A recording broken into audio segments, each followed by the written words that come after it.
Hi guys, this training is to teach you the protocol that the task force has recommended for Boise City ISD and the Google Classroom. So one of the things we realized over Digital Dogs in the spring is that one of the frustrations was parents not being able to find information, students not being able to find their assignments.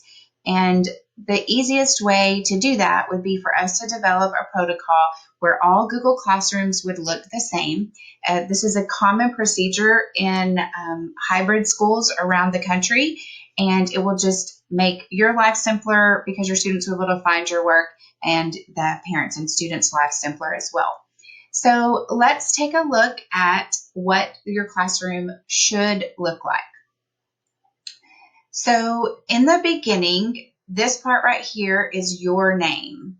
So where it says innovation, you would put your name.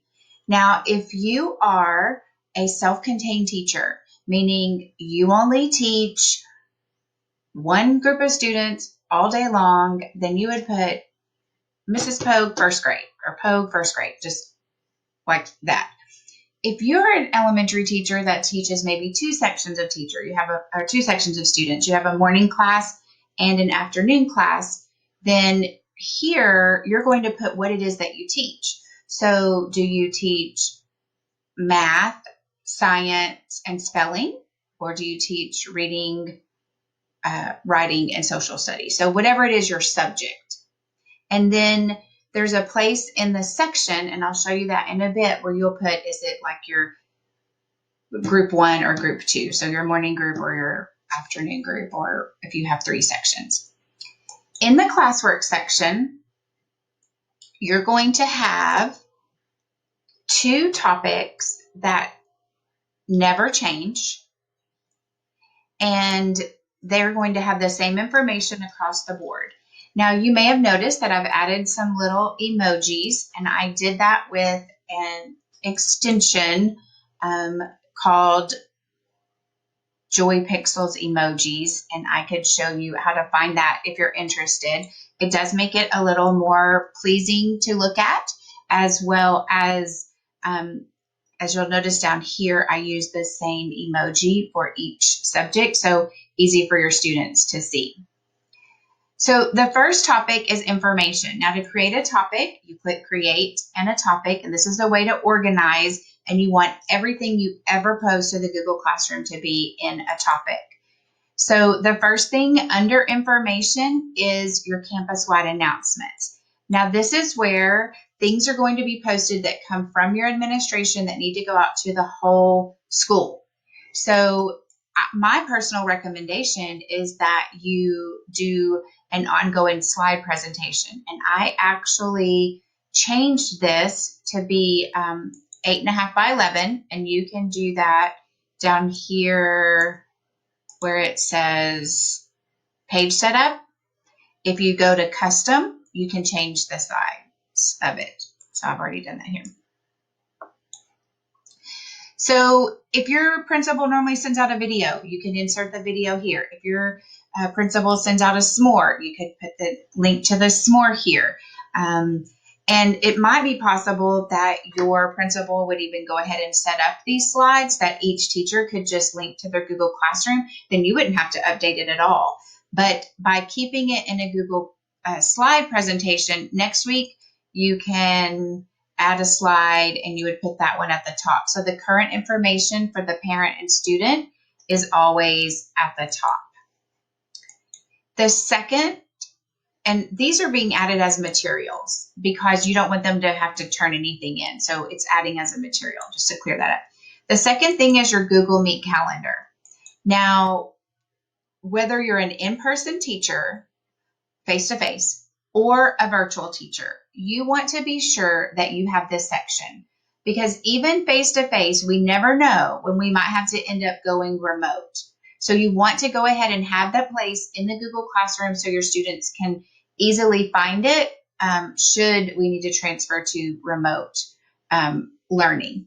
So yours would be empty if you didn't have any class meetups, if you were a face-to-face teacher, or perhaps you're going to offer some virtual tutoring after school, and you might could have a time, for that where certain kids could log in.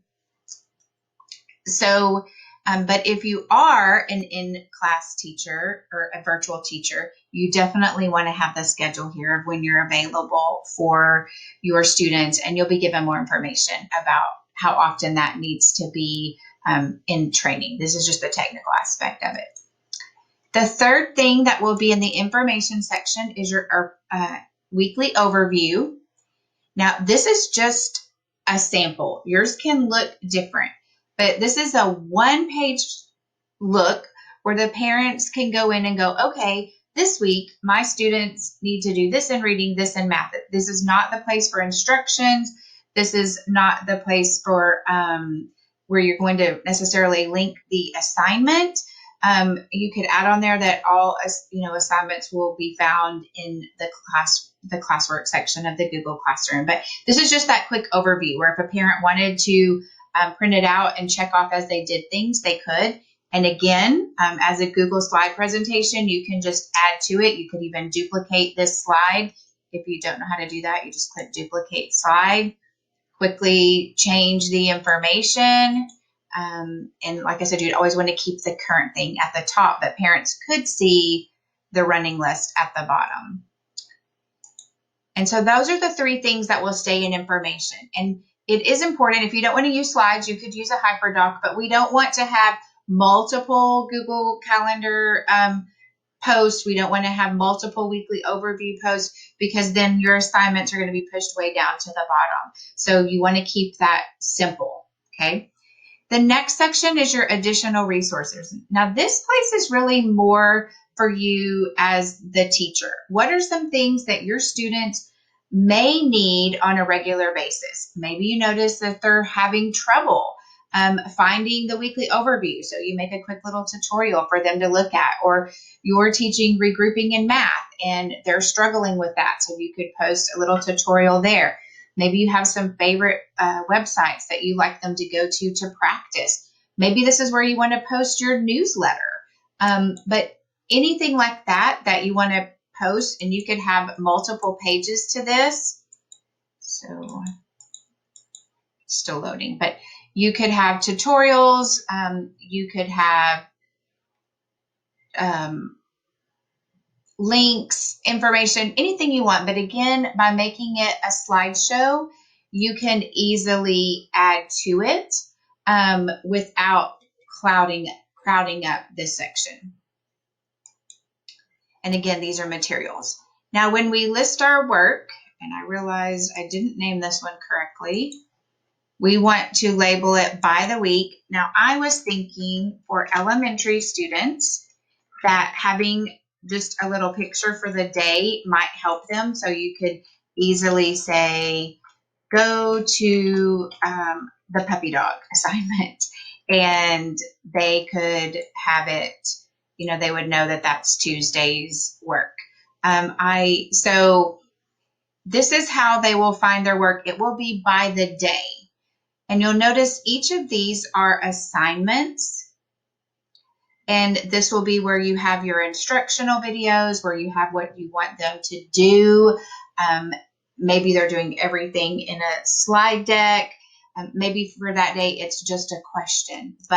And maybe you don't have an assignment for every day of the week, but this is how you'll want everything for that day, if it's 2 or 3, to be under the day of the week.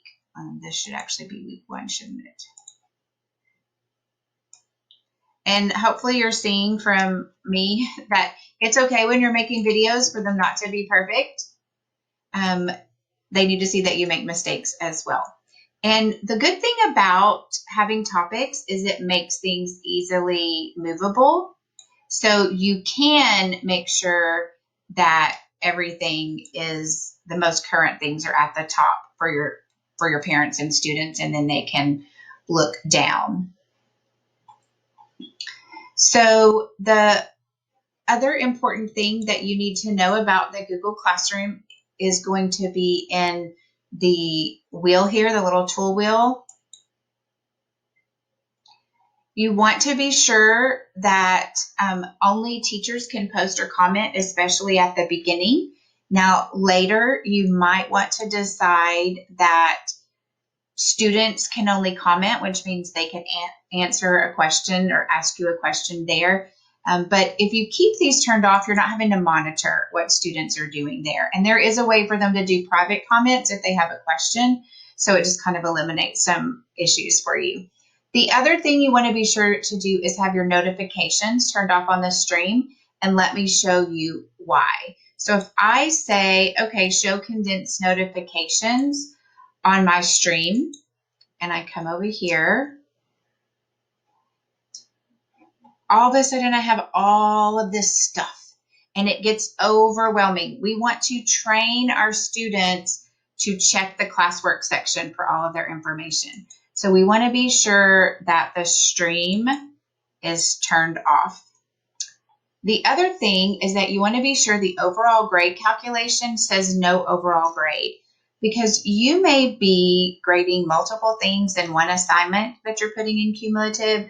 You may not be putting everything into cumulative. Maybe you're doing a flip grid that you're grading separately. So you don't want to train parents to think that their final grade is in the Google Classroom. You want them to be looking at cumulative for that. So it's okay to still put grades in Google Classroom, but you wouldn't have to use it as your end all be all. And this is where parents are used to going to look for their students' final grade. So the last thing that I want to show you is how you can make a copy of a classroom once you have a template set up. So you're not having to do this multiple times if you have multiple classes. So I have set up a template here, and it's very basic in the classwork section. Our secondary teachers are doing by the whole week, so theirs is a little bit different, but it's easily changeable. So once you have a template set up, then you can simply go where it says classes, and you can click copy, and it will copy your emojis, your topics, your attachments if you have them there. So you could rename it if this is your second section. Remember, this is going to be the subject that you teach.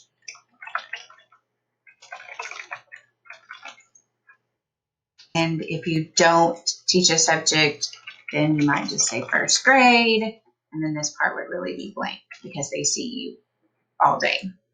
And then you click copy.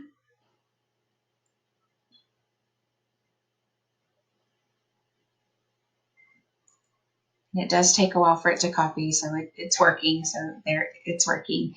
And while we're waiting for that to copy, I used these emojis, and I got them from the Google web store. If you've never added extensions.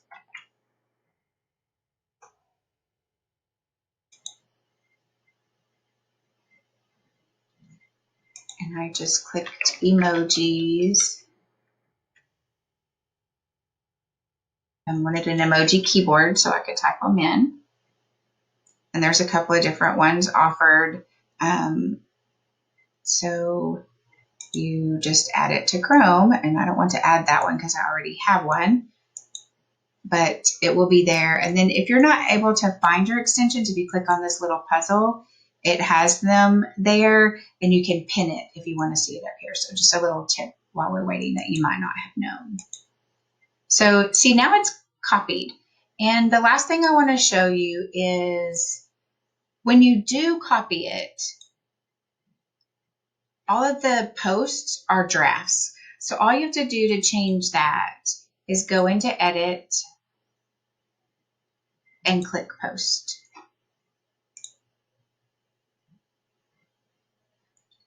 So edit, post. And I will need to go in again and be sure that my stream is turned off and that students can't comment and that grades aren't there. So you always do want to go in and double check that. So this this is the information for the protocol. This is how everyone needs to have their Google Classroom set up. If you have something particular that you want to add to resources, or you think we need 2 topics under resources, that can be a campus decision. Just keep in mind that the more things you add up here, the further down your assignments are going to go. Just a quick tip, this isn't this training, but this is where you'll find your Google Meet link. Each classroom has its own Google Calendar. You can click that here. And each classroom has its own drive in your Google Drive that you can also look at assignments through. And in your, the Meet link is also here, as well as if you click this, it'll give you the picture of how to join your Google Classroom. So this is just the basics of the protocol, and there will be another quicker training on if you've never used Google Classroom before and need to know how to post assignments and those kind of things. So let us know if you have any questions, and your assignment is to get those classrooms set up. Thank you.